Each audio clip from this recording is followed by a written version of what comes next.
एक छोटा सा बच्चा सैकड़ों की भीड़ में अचानक बिस्किट के लिए रोने लगा। उसके माता पिता के लिए ये शर्मिंदगी का पल था। वे एक महान संत के दर्शन को आए हुए थे और उनका बेटा एक मामूली सी बिस्किट के लिए जिद कर रहा था।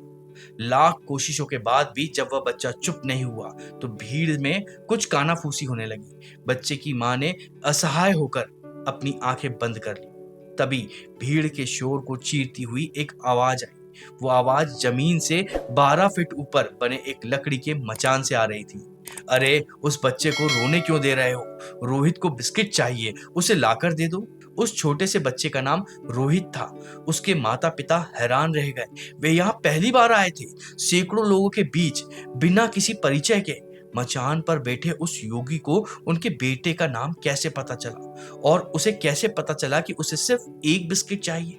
ये योगी थे देवरा बाबा, एक ऐसा रहस्य जिनका न कोई जन्म था न कोई मृत्यु। कहते हैं कि उन्होंने अपना जीवन हिमालय की कंदराओं में तपस्या करके बिताया और फिर देवरिया की धरती पर सरयू नदी के किनारे अपना डेरा जमा लिया। उन्होंने जमीन को कभी नहीं छुआ। उनका पूरा जीवन 12 फीट ऊंचे एक लकड़ी के मचान पर ही गुजरा। उनकी उम्र क्या थी ये कोई नहीं जानता। देश के पहले राष्ट्रपति डॉक्टर राजेंद्र प्रसाद ने लिखा है कि जब वे बच्चे थे तब उनके पिता के साथ बाबा के दर्शन करने गए थे। बाबा ने उन्हें देखकर कहा था, ये बच्चा तो राजा बनेगा। बरसों बाद जब राजेंद्र प्रसाद राष्ट्रपति बनकर देवरा बाबा के पास गए तो उन्होंने क्या देखा? उन्होंने देखा कि बाबा को उन्होंने जैसा बचपन में देखा था आज भी वो बिल्कुल वैसे ही दिखते हैं। उनकी उम्र जैसे वहीं रुक गई हो। जैसा उन्होंने बचपन में देखा वैसे की वैसे ही वो अभी भी है। कुछ लोग उनकी आयु 250 साल बताते हैं, कुछ 500 साल, और कुछ का मानना है कि वे 900 वर्षों तक जीवित रहे। उनका जीवन किसी चमत्कार से कम नहीं था। उन्होंने अपने पूरे जीवन में अन्न का एक दाना नहीं खाया। वो केवल दूध, शहद और श्रीफल का रस का ही सेवन करते थे और यमुना जल पीकर ही रहते थे। उन्होंने कभी वस्त्र भी धारण नहीं करे। सबसे हैरान करने वाली बात यह थी कि किसी ने उन्हें कभी एक स्थान से दूसरे स्थान जाते हुए भी नहीं देखा। ये प्रयाग के कुंभ में भी होते थे, मथुरा में भी होते थे, देवरिया में भी थे, लेकिन किसी गाड़ी या सवारी का इस्तेमाल किए बिना कैसे पहुंच जाते थे, ये एक बहुत बड़ा रहस्य था।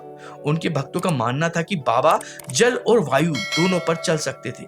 कई लोगों ने अपनी आंखों से उन्हें आधे आधे घंटे तक नदी के पानी के भीतर समाधि में लीन देखा है। शायद यही वजह है कि लोग कहते थे कि बाबा का जन्म किसी माँ के गर्भ से नहीं हुआ है बल्कि जल से हुआ है। उनकी ख्याति ऐसी थी कि बड़े बड़े नेता अधिकारी उनके सामने सिर झुकाते थे।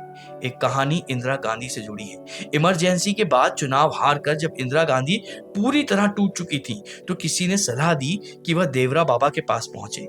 बाबा मचान पर बैठे थे। वो अक्सर लोगों को अपने पैरों से आशीर्वाद देते थे, लेकिन उस दिन उन्होंने सत्ता खो चुकी इंदिरा गांधी को अपने दाहिने हाथ के पंजे से आशीर्वाद दिया। इसके बाद जो हुआ वो इतिहास है। इंदिरा गांधी ने जबरदस्त वापसी की, फिर से प्रधानमंत्री बनी। कहते हैं कि बाबा के उस आशीर्वाद से प्रेरित होकर कांग्रेस पार्टी ने अपना चुनाव चिन्ह हाथ का पंजा चुना। वो पंजा जो एक निराश नेता के लिए एक संत का भरोसा था। बाबा के चमत्कार यही खत्म नहीं होते हैं। लोग उनकी तस्वीर खींचने की कोशिश करते थे, कैमरा क्लिक करते थे, लेकिन तस्वीरों में कुछ नहीं आता था। जैसे उन्होंने अपनी छवि को दुनिया की नजर से परे रखने का निर्णय ले रखा हो। 19 जून 1990 को उन्होंने अपना शरीर त्याग दिया। उन्होंने अपनी मर्जी से अपनी सांसों को विराम दिया। कौन थे देवरा बाबा? एक योगी, एक अवतारी पुरुष, या प्रकृति का कोई अनसुलझा रहस्य? उन्होंने कोई ग्रंथ नहीं लिखे, कोई उपदेश नहीं दिए। उनका जीवन ही उनका संदेश था।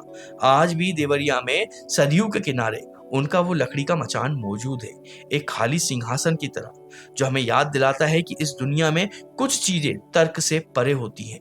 शायद कुछ प्रश्न उत्तरों के लिए नहीं, केवल श्रद्धा के लिए होते हैं।